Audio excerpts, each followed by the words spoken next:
cette vidéo est spécialement faite pour ceux qui se servent de MetaTrader pour trader. Alors c'est pas mon cas au quotidien, mais je sais que beaucoup de monde s'en sert, donc j'ai fait une vidéo où je vais vous montrer comment ajouter l'indicateur des points pivots, et notamment pour les avoir en points pivots horaires, parce que de base vous ne l'avez pas sur MetaTrader. Donc dans la leçon, je vais mettre un fichier joint que vous pouvez récupérer, c'est un fichier zip qui contient l'indicateur des points pivots horaires.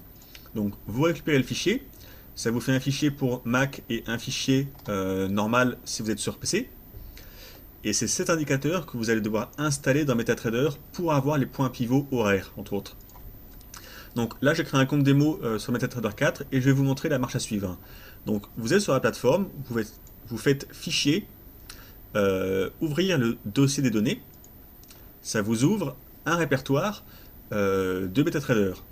À partir de là, vous allez dans MQL4, dans Indicateurs, et ici, vous voyez, vous avez tous les indicateurs de MetaTrader.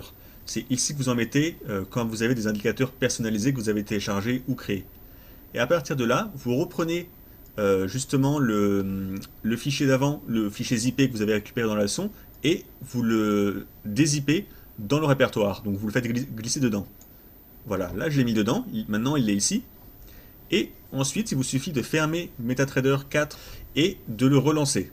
Et vous allez avoir l'indicateur qui va être ajouté. Donc si je retourne sur la plateforme MetaTrader, normalement l'indicateur apparaît. Alors pour le mettre, on va passer par Insertion Indicateur, Personnaliser, parce que c'est là qu'il s'installe les indicateurs personnalisés. Et on a le pivot ici. Donc je clique sur pivot. Et là on a la configuration de l'indicateur. Donc par défaut dans les réglages, vous pouvez choisir les couleurs des différents niveaux de points pivot. Et vous avez ça qui est important, Time Period, c'est la période du point pivot. Donc soit vous affichez en journalier, donc D1, Daily 1, donc pour avoir les points pivots journaliers, donc ça il va nous les falloir.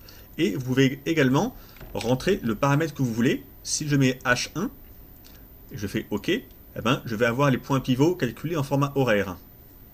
Donc si je passe en graphique 1 minute après sur mon graphique ici, eh bien, en 1 minute, vous voyez, j'ai mes points pivots ici, le point pivot, le niveau 1, 2 et 3, et tout ça sur la dernière heure des cours. Donc là, je suis en graphique 1 minute, donc j'ai 1 heure de cotation, et il m'a mis les points pivots horaires sur mon graphique MetaTrader.